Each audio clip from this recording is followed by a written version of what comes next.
जिस प्रकार से कल राज्यसभा के सचिवालय ने मर्जर की घोषणा करी है, ये बिल्कुल साफ साफ गैर कानूनी है और गैर संवैधानिक है। संविधान में बिल्कुल स्पष्ट तौर पर लिखा है और ये मुद्दा आम आदमी पार्टी के राज्यसभा सांसद संजय सिंह जी ने राज्यसभा सचिवालय को सूचित भी किया। संविधान के अनुसार जब ओरिजिनल पॉलिटिकल पार्टी मर्ज करती है, उस मर्जर के लिए 2/3 लेजिस्लेटिव पार्टी की भी आवश्यकता होती है। लेकिन एंटी डिफेक्शन लॉज के तहत कहीं पर भी इस देश के संविधान में प्रावधान नहीं है। जिस प्रकार से कल राज्यसभा के सचिवालय ने मर्जर की घोषणा करी है, ये बिल्कुल साफ साफ गैर कानूनी है और गैर संवैधानिक है। सुप्रीम कोर्ट की कॉन्स्टिट्यूशन बेंच के बिल्कुल स्पष्ट ऑर्डर्स हैं।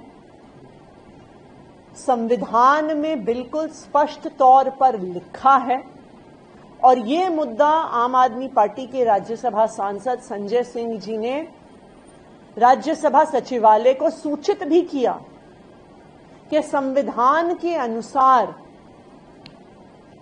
जब ओरिजिनल पॉलिटिकल पार्टी मर्ज करती है, उस मर्जर के लिए 2/3 लेजिस्लेटिव पार्टी की भी आवश्यकता होती है।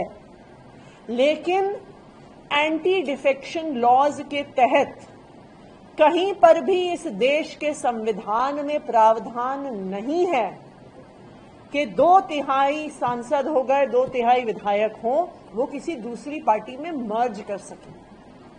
लेकिन भारतीय जनता पार्टी को क्या फर्क पड़ता है? भारतीय जनता पार्टी को तो सिर्फ साम दाम दंड भेद से इस देश के संविधान को खत्म करना है, इस देश के लोकतंत्र को खत्म करना है। आप एक तरफ देखिए, पश्चिम बंगाल में हम देख रहे हैं कि किस तरह से इलेक्शन कमीशन का दुरुपयोग करके किस तरीके से लाखों वोट काट काट कर चुनाव जीतने की कोशिश हो रही है। एक तरफ से उस इंस्टीट्यूशन का मिसयूज हो रहा है। हमने देखा है कि किस तरह से सीबीआई और ईडी का मिसयूज लगातार भारतीय जनता पार्टी की केंद्र सरकार करती रही है।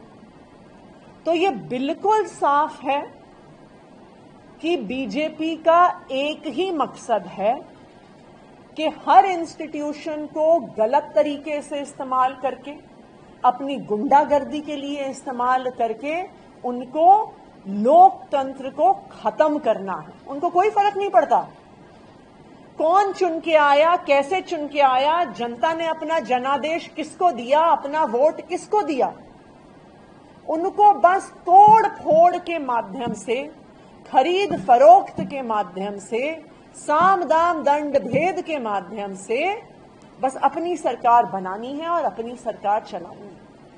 लेकिन मैं बीजेपी को बता दूं, मैं प्रधानमंत्री नरेंद्र मोदी जी को भी बता दूं कि दुनिया का इतिहास बताता है कि जितना ज्यादा अत्याचार करोगे उतना बुरा अंत होगा।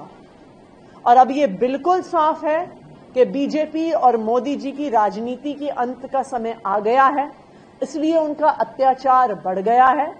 लेकिन इस दुनिया के इतिहास में जब जब भी किसी का अत्याचार बढ़ा है तो उस अत्याचार को खत्म करने वाला पैदा हुआ है।